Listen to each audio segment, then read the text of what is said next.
Now, the University of East Anglia, which is embroiled in a climate change row over stolen emails, broke the law by refusing to comply with requests for scientific data, according to the Information Commissioner.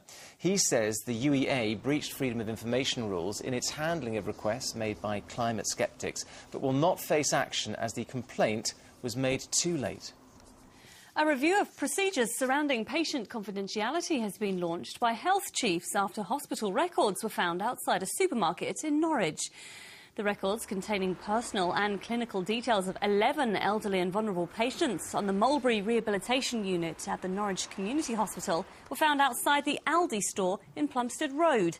NHS Norfolk Community Care said a full investigation was underway and a review had begun to prevent a similar accident. An inquest heard that a 10-year-old boy from Essex died from organ failure after developing severe pneumonia as a result of swine flu. Angus Hardy from Hockley, who was one of twins, was described as healthy and fit before being admitted to Southend Hospital on October the 3rd of last year. He was transferred to Great Ormond Street but died on October the 6th. Pupils at a school in Suffolk have been learning about the potentially tragic consequences of carrying knives. Police officers were visiting Sudbury Upper School as part of a 2-week campaign, just 4 months after a former pupil was stabbed to death in the town. Tom Barton explains all. It's a market town with a population of just 12,000 people. Not somewhere you'd expect with a major knife crime problem.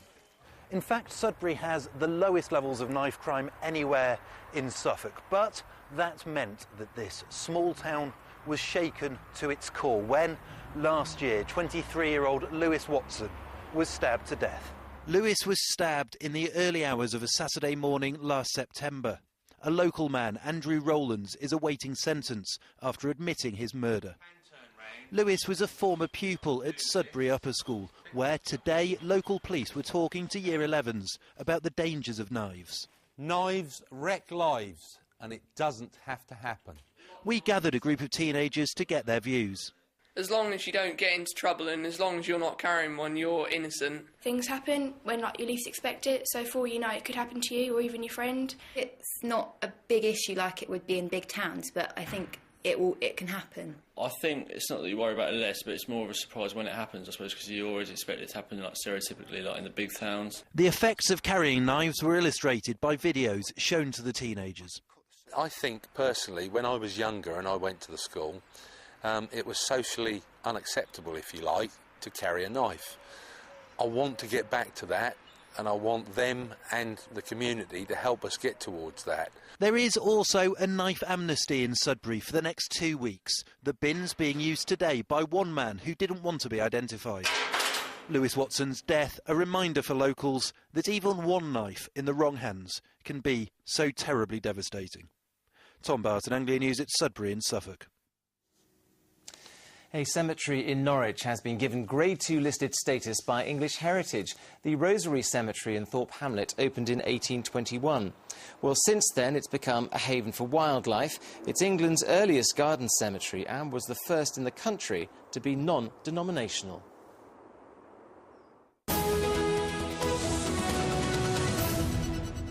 Now then, this afternoon, the WI in Sandringham welcomed their most famous member. The Queen made the short trip from Sandringham House to join the rest of the ladies for afternoon tea and some horse racing talk, courtesy of a special guest. And Rhiannon Mills went to find out more. Sandringham Village Hall, and it was roast on the menu this lunchtime. Fine for school children, not exactly a meal fit for a queen, which is where the WI come in. A flash of tablecloths, flower arrangements and the best china, and the hall was ready for royalty. So where does this one need to go? I did try my best, but these ladies, well, they're experts. Every year, the Queen makes the trip from Sandringham House. She's been a member of the Women's Institute since 1942. She is our president, and so she comes to chair the meeting on an annual basis, and she usually sends us a raffle prize for us to raffle at the Sandringham Flower Show. But the part at the end, the tea, sounds like probably my favourite part. Absolutely. What does the Queen normally enjoy the most? She just enjoys everything that we prepare, yeah. She usually has some cake or other, depending what we've put out. The WI here in Sandringham have been preparing for weeks for this. The teddy bears are all ready for judging, and of course there are plenty of cakes on offer, although there aren't any spare, especially with some special guests due to arrive. This year, some horse racing royalty also made the guest list. The sports presenter Claire Balding. She's no stranger to the Queen. Her father and brother have both trained Her Majesty's horses. But speaking to the WI is a first. I believe in taking on new challenges and doing things one's never done before.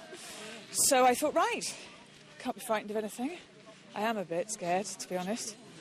But you're in some fine company in there. The Queen also turning up later. Yes, yes. Which means might have to cut out a couple of stories I might ordinarily have told. There wasn't much time to calm the nerves, but these ladies, of course, don't need time to practice their curtsies. They were more than ready to welcome the Queen for a perfect afternoon of horse racing tips and, of course, a nice cup of tea. Rhiannon Mills, Anglia News in Sandringham. Do you think the Queen bakes cakes at home? Good Victoria sponge, maybe? Oh, I don't know, maybe. They were delicious looking. I bet she tried a little bit from all three of them. I wonder which Teddy one as well. That would have been interesting. Great afternoon, though. Lovely. Yeah, it was sweet. We'll be invited. We're going for an invitation. That's basically it. Invite us next time, please. Now, hopefully you're enjoying the programme, but sadly, there are a number of elderly viewers in Suffolk who are unable to see us tonight. Yeah. Since Monday, their television screens have been blank at their sheltered housing scheme in Lowestoft, all because of problems with an aerial. Now, for many of them, the TV is their lifeline. Malcolm Robertson's been investigating what on earth's gone wrong. Margaret Griffiths is making good progress with her jigsaw. It's proving easier to solve than a little local difficulty that's left her TV screen blank and those of her elderly neighbours in Herivon Close in Lowestoft. For many of them, television is their only companion. You don't hardly see anybody sometimes. Just the warden comes in the morning. The problem began when an engineer came to upgrade a shared TV aerial on Monday. To cut a long technical problem very short, that didn't work. And since then, neither have the televisions. Joan Jury celebrated her 89th birthday 2 days ago. While she enjoyed that, the loss of TV programmes is a huge blow. It sounds perhaps a bit silly, but it's a punishment not to have television, because it is my life. I have it on all day and every day.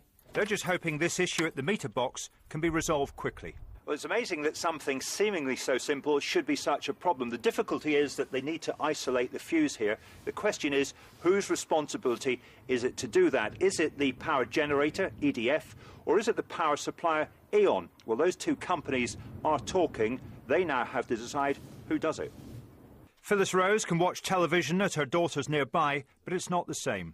I miss everything. I feel as though I've lost a friend. And I'm very, very depressed when I came home from my daughter's this morning and there was no telly. So they can't get our programme at the moment, but this afternoon they did at least get a bit of Anglia television. See if Margaret's in. Margaret, see if this is a surprise or a nightmare for her, shall we? Margaret? You haven't got television, I gather, have you? So they decided that I might be the next worst thing for you. It's Jonathan Wills. Very nice to meet you. You missed Anglia tonight? Yeah. Can't see the news or nothing. But help is on the way. Late this afternoon, EDF said one of their engineers was on site. For all the help he was with the jigsaw, she'd far prefer seeing him on the telly. Hopefully, very soon. Malcolm Robertson, Anglia News, Lowestoft. I was rubbish. Oh, Jonathan, how sweet Margaret. of you. I know, I felt very sorry for Margaret. I hope the TV returns very soon, Margaret, because... Did you finish the jigsaw as well? I think that robin's looking a bit odd in one of the shapes. I think it had a black head and sort of orange wings. And I think you cheered her up. Well, it was lovely to see you, Margaret, but we've got to make sure now that the telly gets back on. Now, Margaret got in touch with us, and you can as well, because that is how that story got on our screen. We've got a website, Jonathan and Becky at itv.com. Please get in touch.